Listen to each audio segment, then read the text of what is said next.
Hello and welcome back to the Civil Engineering with MSA. Improve your knowledge for your bright future. Reinforce cement concrete यानी RCC पढ़ रहे हैं हम लोग, जिसमें हम लोगों ने लास्ट क्लास में क्या देखा था। लास्ट क्लास में एक न्यूमेरिकल प्रॉब्लम हम लोगों ने सॉल्व किया था analysis of singly reinforce beam का।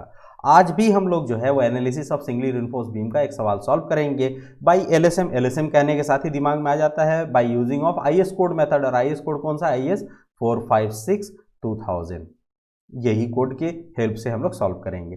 लेकिन पुराने वाले सवाल में और इस वाले सवाल में थोड़ा सा डिफरेंस रहेगा, डेटा से रिलेटेड डिफरेंस रहेगा और थोड़े से क्या है स्टेटमेंट के डिफरेंस रहेंगे। दो क्वेश्चन मैंने इसीलिए ले लिए क्योंकि इससे थोड़ा सा क्या होगा कि आप लोगों का कॉन्फिडेंस आ जाएगा। एक क्वेश्चन करने के बाद लगता है कि हाँ पता नहीं अगला क्वेश्चन इस कॉन्सेप्ट से बनेगा कि नहीं, तो ये भी वेरीफाई हो जाएगा कि भाई जो हमारे पास स्टेप है इसको इसी स्टेप से इस तरह के सारे सवाल बनाए जा सकते हैं। तो चलिए आते हैं क्वेश्चन की तरफ। लेकिन क्वेश्चन में आने से पहले पहली बात यह है कि अगर आपने चैनल को अभी तक सब्सक्राइब नहीं किया तो सब्सक्राइब कर दीजिए, अपने दोस्तों तक भी शेयर कर दीजिए ताकि थोड़ा पढ़ने पढ़ाने का मजा आ जाए। चलिए क्वेश्चन सामने आया आपके, और क्वेश्चन जब भी आपके सामने आएगा आपके दिमाग में एक ही बात चल रही होगी कि क्वेश्चन से बात कर लेते हैं बैठ के आराम से, और पूरी बात करेंगे इत्मीनान से।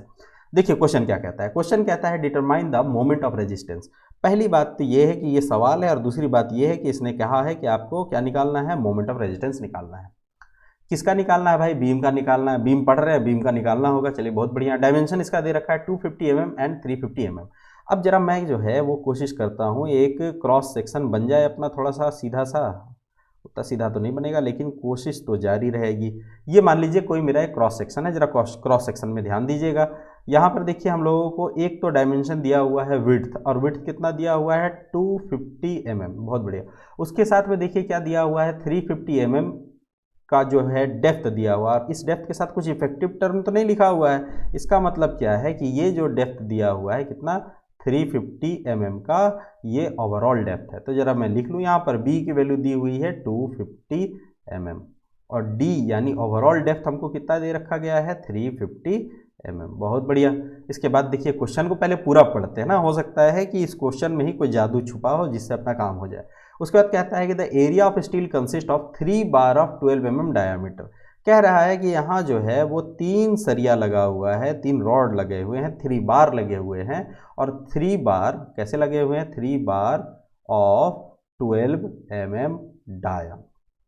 ठीक है, तो आप यहाँ से इजीली AST निकाल सकते हो। देखिए जहाँ पर जो बात आया ना उसको वहीं पर जो है पकड़ करके रगड़ देने का है, खत्म कर देने का। AST कैसे निकलेगा, 3 सरिया है तो 3।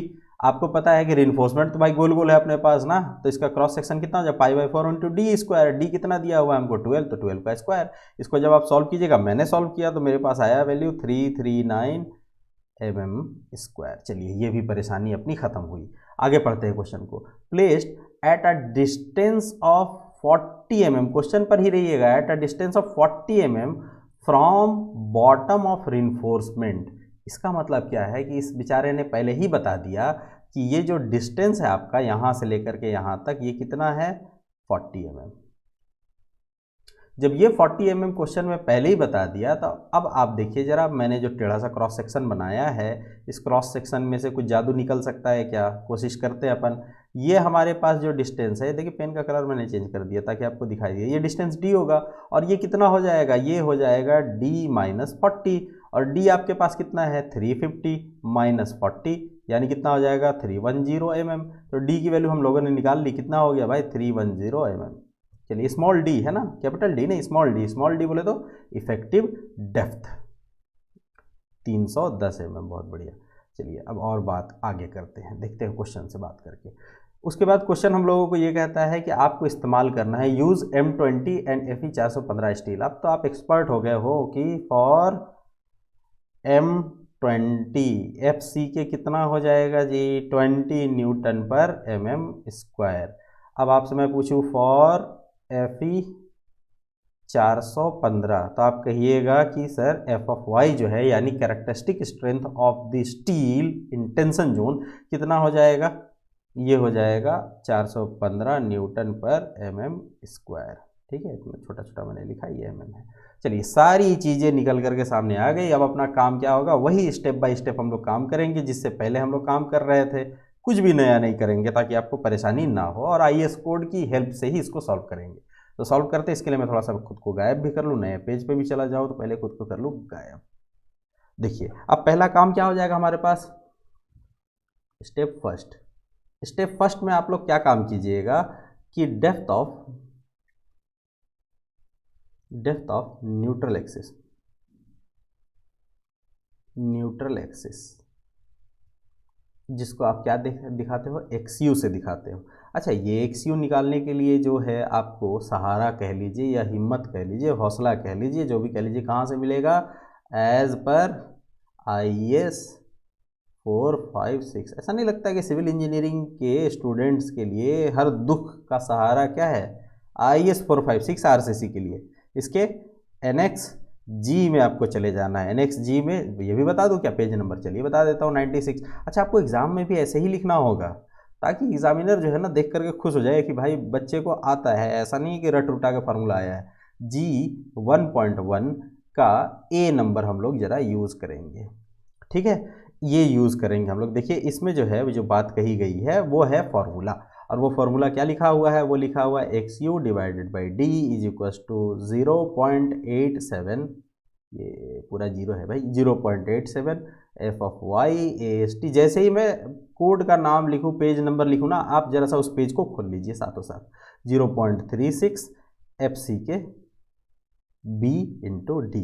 अब तो आपको समझ में आ गया होगा। इस D का क्रॉस मल्टीप्लिकेशन करेंगे, इधर आ जाएगा, ऊपर नीचे वाला D कट जाएगा, तो कोई दिक्कत की बात नहीं है। मैं डायरेक्ट XU पर लिखता हूँ, सारे वैल्यूज़ को पुट करने की कोशिश करता हूँ। 0.87 एफ ऑफ वाई कितना हो जाएगा हमारे पास? FE 415 के लिए 415 इंटू हमारे पास AST कितना हम लोगों ने निकाला था? 339, ठीक है? ये D उछल करके जब इधर कहीं जाएगा तो ये D के साथ ये D कैंसिल हो जाएगा, कोई परेशानी की बात ही नहीं है अपने पास।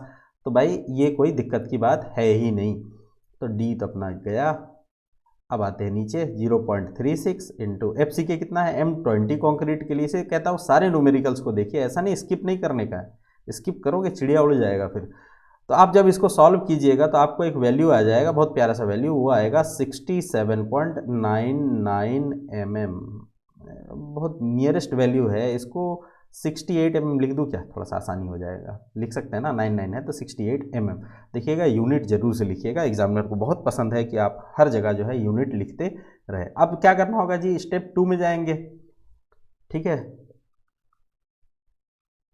स्टेप नंबर 2 में जाएंगे, और स्टेप नंबर 2 में जा करके हमको क्या हासिल होगा? स्टेप नंबर 2 में हम लोग जब जाएंगे तो हम लोग निकालेंगे मैक्सिमम या फिर लिमिटिंग टर्म क्यों यूज़ कर रहा हूँ? लास्ट क्लास में मैंने आपको बताया था, रोटी और खाने के एग्जाम्पल से। वो क्या है ना कि खाने पीने का एग्जाम्पल सिविल इंजीनियर्स को बहुत पसंद आता है, इसीलिए थोड़ा सा क्या है कि खाने पीने का एग्जाम्पल दे देना चाहिए। Depth of neutral axis, limiting depth of neutral axis, इसको XU मैक्स लिख सकता हूँ, जो कि कोड ने लिख रखा है। अच्छा, ये कहाँ पर मिलेगा भाई? ये भी तो शंका है, ये भी तो सवाल है अपने पास। ये आपको कहाँ पर मिलेगा ये तो सोचना ही पड़ेगा। तो ये आपको मिलेगा यहाँ पर, एज पर IAS 456 2000। कहाँ पर मिलेगा जी? क्लॉज नंबर अब तो याद हो गया होगा, 38.1 पेज नंबर 70 यहाँ पर आपको क्या मिलेगा? एक साइड में देखिए, मैंने JPG लगा दूंगा आप लोगों की सहूलियत के लिए, लेकिन अब आपको ध्यान हो गया होगा, एक तरफ f ऑफ y की वैल्यू है, दूसरी तरफ XU मैक्स बाई D की वैल्यू लिखी हुई। तो for FY is equals to 415, यही हमारा क्वेश्चन। FE 415, तो इसके लिए f ऑफ y की वैल्यू कितनी हो जाएगी? 415 न्यूटन पर mm स्क्वायर। इसके लिए जरा देखिए, XU max divided by D is equals to कितना है हमारे पास? 0.48। तो यहाँ से आप XU मैक्स की वैल्यू निकाल सकते हो, 0.48 इंटू डी आपके पास कितना है? आपने कैलकुलेट कर रखा है ना, कितना है? 310। थोड़ा सा स्टेप में खा जा रहा हूँ, यहाँ आप D लिखिए, नेक्स्ट में फिर 310 लिखिए, लेकिन कर लीजिए आप उसको। तो ये कितना हो जाएगा? 148.8 mm, ठीक है, यूनिट के साथ। ये दो चीज़ें निकल गई। अब ये जैसे ही ये दो चीज़ें निकल गई, आपके दिमाग में आ गया होगा कि अब अपने को जाना है स्टेप 3 में, और बहुत ज़रूरी काम करना है। स्टेप नंबर 3, स्टेप नंबर 3 में आप क्या काम करने वाले हो? आप काम करने वाले कंपैरिजन का। कंपैरिजन किसके साथ में करोगे? Comparison between XU and XU max, और यहाँ से आप ये तय करोगे कि आपका जो है सेक्शन कैसा है। तो जरा यहाँ पर लिख देता हूँ आप लोगों की सहूलियत के लिए कि XU की वैल्यू हम लोगों ने फाइंड आउट की थी 68 mm, और XU मैक्स अपने पास कितना आ गया था? XU मैक्स आ गया था 148.8 mm। ठीक है जी, ये दो चीज़ें हो गई थी। तो इसको ज़रा देखिए कि आपकी कैपेसिटी जो है वो कितने रोटी की है भाई, 5 रोटी की ना, यानी 148.8, और आपने खाया 3, कम ही खाया है, यानी आपको क्या दिख रहा है यहाँ पर, x u max is greater than x you. तो ये कहानी कैसी हो जाएगी कि अंडर डाइट वाली कहानी हो जाएगी ना, तो यहाँ लिख दीजिए since x u max is greater than x u, इसीलिए क्या हो जाएगा, it is an under reinforced section. ये क्या हो जाएगा जी, अंडर रिनफोर्स्ड सेक्शन। और जैसे ही ये अंडर रिनफोर्स्ड सेक्शन हो गया, अब तो जो है वो आपके चेहरे पर मुस्कान आ जाएगी। क्यों? क्योंकि अब आप जाइएगा सीधा स्टेप नंबर 4 में, क्योंकि अब ये क्वेश्चन दम तोड़ने वाला है। और यहाँ पर आप क्या निकालिएगा, मोमेंट ऑफ रेजिस्टेंस, किसके लिए, फॉर अंडर रिनफोर्स्ड सेक्शन। ठीक है, moment of resistance for under reinforced section. और ये निकलेगा कहाँ से, ये निकालने के लिए जो हौसला या हिम्मत है वो आपको कहाँ से आएगा, ये आएगा आपको IS4 से। तो इसको लिखेंगे एज पर IS 456/2000। ठीक है जी, कोई दिक्कत की बात नहीं है। IS 456/2000 के आप कहाँ चले जाइएगा, NXG में, NXG में आपको जाना है। क्लॉज क्या है इसका, क्लॉज क्या है इसका, G1.1 का B नंबर, पेज नंबर बता दो, चलिए पेज नंबर इसका है 96। यहाँ पर जाइएगा और आपको एक बहुत प्यारा सा फार्मूला मिलेगा। उस फार्मूले को जरा नेक्स्ट पेज में लिख देता हूँ आप लोगों के लिए। फार्मूला क्या है आपका, MU = 0.87 f(y) AST into D 1 minus AST f(y) divided by BD/FC(K)। ठीक है, ये वाला फॉर्मूला है वहाँ पर लिखा हुआ। अब इस फॉर्मूले में क्या करना है हमको, बिल्कुल जैसे डाटा एंट्री होता है वैसे ही हम लोग यहाँ पर डेटा को इंटर करना स्टार्ट करेंगे। कितना हो जाएगा, 0.87, f(y) कितना हो जाएगा, FE 415 के लिए 415 हो जाएगा, AST की वैल्यू आप लोगों ने निकाली है 339 हो जाएगा, D अभी आप लोगों ने निकाल लिया है 310, D कौन सा, इफेक्टिव डेप्थ 1 माइनस AST की वैल्यू कितनी है 339 इंटू 415 f(y) की वैल्यू डिवाइडेड बाई B आपके पास कितना है 250 इंटू D कितना है आपके पास 310 इंटू FC की आपके पास कितना है 20। अब इसको आप अपने साइंटिफिक कैलकुलेटर में बहुत प्यार से कैलकुलेट कर सकते हैं। मुझे लगता है कि अब आप इस काबिल हो गए कि आप कर सकते हैं। तो जब आपने कैलकुलेट किया तो आपको एक लंबी सी वैल्यू मिलेगी 34527.5 न्यूटन mm, सारी छोटी यूनिट है। अब इसको किलो न्यूटन पर मीटर में बनाने के लिए क्या करूँगा, 6 डेसिमल इधर खिसका दूँ, 1 2 3 4 5 6, कितना हो जाएगा जी 34.52 किलो न्यूटन मीटर। ये हो गया आपका फाइनल आंसर। खुद को ले आते हैं।